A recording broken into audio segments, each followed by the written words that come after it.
Salve, salve família, aqui quem fala é o Lutz do canal Cortes Podcast e no meu primeiro mês monetizado eu já fiz $3.000 só seguindo o que esse cara fala no curso dele. Então se você quer ganhar dinheiro com internet e YouTube sem nem precisar aparecer, confere o primeiro link na descrição. Eu entrevistei o Fernandinho Belamar, entrevistei o Matheus Acosta Melo, atirador do shopping, entrevistei os irmãos Cravinhos, A história dos... entrevistei os canibais de Garanhuns. Isso que eu ia falar. Essa história é tão bizarra. Deixa eu... É bizarra. Essa história dos canibais eu tava vendo essa entrevista. Era uma seita, né? Onde ele manipulava Como as chamava a mulheres. seita? Era... Puxa, você sabe Eu que esqueci, mas... Eu também não vou lembrar mas ele agora. manipulava mas era uma as seita que ele mulheres, fazia, né? Pra... Manipulava as mulheres. Ele era um cara muito bom de conversa e as mulheres seguiam fielmente tudo que ele dizia, matavam, esquartejavam e ainda usavam a carne para coxinha. Que absurdo, cara. É um cara muito manipulador, né? Total, eu entrevistei, né? É uma história. Também está no YouTube, quem quiser. Eu vi muito esses dias, É sabendo que você vinha, que eu fui rever essa... Cara, é impressionante. A mulher falando e falando em Deus, aí mostra, né? Tem uns impressos, né? Com a... Pô, eu tava na minha cabeça o nome da seita. É uma seita de adoração ao diabo, né? Basicamente era isso. O nome não lembro exatamente agora, mas Então, na matéria tem. Aí, mas... Porque foi localizar todo um livro, ele tinha escrevido um livro. Porque é o seguinte, ele escreveu um livro que se recusaram a publicar. E ele, na verdade, ele escreveu num livro que depois ele iria realizar. Entendi. Essas mortes, elas copiaram algo que ele escreveu nesse livro. Entendi. E o livro era a Bíblia, não, Bíblia seria péssimo, né? Mas seria o manual dessas atrocidades que foram cometidas depois. Quase profecias, né? É. E eu lembro que você deu uma entortada na mulher lá, porque você coloca ela numa situação, e se fizessem isso com a sua mãe, né? Poderia chamar essa pessoa de monstro? Ela fala sim. Então, você entende as pessoas achando que vocês são monstros.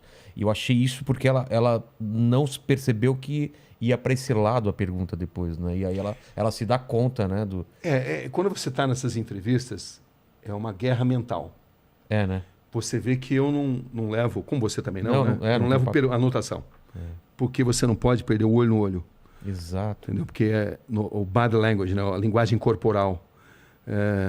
As grandes perguntas, elas nascem de respostas incompletas. Onde você às vezes muda totalmente... Ou de silêncios, né? Silêncio, pausas. Você muda totalmente o encaminhamento da entrevista mediante algo que foi contado. Mas para isso você precisa estar muito atento. E você não pode perder, você não pode baixar os olhos. Senão você perde o contato com a pessoa. Então, é assim que você consegue extrair, né? Eu lembro, por exemplo, quando entrevistei o Matheus Acosta Melo, o atirador do shopping, né? Uma frase dele que me impressionou muito. Aquele do filme, que ele entrou no meio do filme. Isso, que ele assistiu o filme Clube da Luta. E depois... Saiu atirando mesmo. Exatamente, saiu atirando. E ele dizia, o que ficou na sua mente? Ele falou, ficou na minha mente claramente o cheiro de sangue e pipoca. Caramba. Você vê, ele relacionava sangue e pipoca na mente dele e nunca se arrependeu do que fez. Essa é a verdade. Psicopata não se arrepende. Porque ele pode até falar que se arrepende porque eles são inteligentes, são frios e notam que precisam falar muitas vezes o que as pessoas esperam ouvir. Entendi. Mas psicopatas não têm cura. Caramba. O Vulkslock 22, Olá Inteligência Cabrini, gostaria de saber, existe uma enorme romantização da criminalidade do perfil das pessoas que cometem crime, mas na experiência, qual a sensação e lição que tira de toda essa experiência com eles? Existe algo a ser aprendido com a mente dessas pessoas. Traumas de infância, ou não. Sempre tem um gatilho ou não? Às vezes sim, às vezes não. Não é exatamente automático. Muitos usam isso como algo para justificar o que fizeram, entendeu? Como um trauma da infância, né?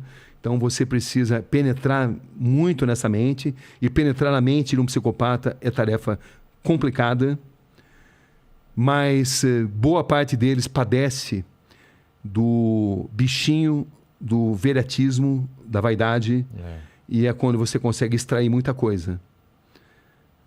E eles gostam também de submeter a capacidade deles de manipular a sua capacidade de perguntar. Então, eles estão sempre tentando te manipular a perguntar o que eles querem responder. Com certeza, com certeza. É um jogo mental violento, onde você precisa ter o máximo de concentração. Senão você faz exatamente o que eles querem, né? Senão você faz, senão você não surpreende. E eu costumo usar muitas vezes a tática de repetir determinadas perguntas em situações diferentes para extrair respostas às vezes diferentes. Entendi. Por um deslize emocional. Até mesmo psicopatas podem ter deslizes emocionais, embora eles tenham tanta dificuldade de se relacionar com emoções. Entendi. Entendeu? Então, é algo que você vai aprendendo, né? Você vai aprendendo e você vai lendo nas pessoas, no olhar das pessoas, os gestos que elas fazem. Elas vão emitindo os sinais. Às vezes elas estão morrendo de vontade de contar uma determinada verdade, desde que você consiga entender esses códigos. Ou outras vezes não. Como se outras fosse um vezes... prêmio que você precisa merecer, merecer intelectualmente para ela te revelar aquilo, né? Por isso que eu acredito muito em perguntas curtas e grossas, perguntas grandes demais, dão chance para a pessoa pensar no que vai responder. Entendi. Quando você está falando na sua pergunta, ela já está, vou falar isso, né? Entendi. Entendeu? Não. Então, a pergunta curta e grossa, muitas vezes, de sopetão, é uma grande arma. Mas também a maneira de entrevistar o Rogério não é a maneira de entrevistar o Mandíbula. As pessoas têm personalidades diferentes. Às vezes você precisa ser mais suave, às vezes você precisa ser mais incisivo. Isso muda. Como decidir? Experiência. Psicologia, eu sempre tive muito fascínio pela psicologia, mas a psicologia prática, né? Claro que eu me informo, né? Procuro ler os grandes mestres, mas é muito intuitivo também. Tem essa linguagem silenciosa, né? Com certeza. Corpo, tem microexpressões. Tem. O Aleph... desculpa, pode falar. Não, e também tem dia que você capta mais, tem dia que você capta menos, enfim. É uma violenta guerra mental. Em determinadas entrevistas, não todas, né? Tem entrevistas que não. São mais tranquilas. São mais tranquilas, mas em determinados momentos você sente que você está numa guerra mental.